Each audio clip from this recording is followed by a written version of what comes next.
يا خير من جمع الشمائل كلها، وقد اصطفاك الله بالقرآن. طابت بك الدنيا يا نور الهدى، وأضاء وجهك ظلمة الأكوان.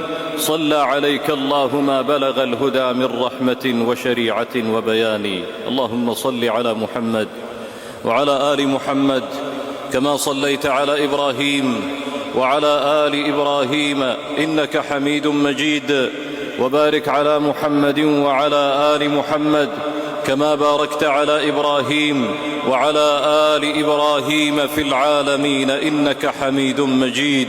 وإذا ذكرت محمدا قلبي يغرد مفعما، بمشاعر قد كاد منها الشوق أن يتكلما، فعلى النبي وآله صلى الإله وسلم. القلب في شوقه يروي الحكايات عن النبي ويهدي خير أبياتي.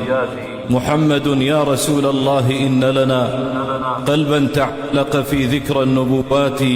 صلى عليك إلهي كلما بسمت لنا الحياة بأخبار المسرات.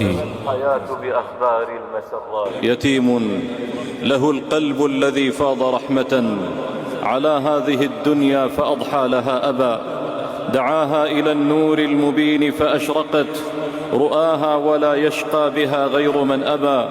فصلوا على خير البرايا وسلموا، وسيروا على الآثار من سار ما كبى. لك في المكارم رتبة تتجدد، ولك الفضيلة كلها يا أحمد، وبك الإله أشاد في قرآنه، وهدى بك الدنيا وكانت تجحد.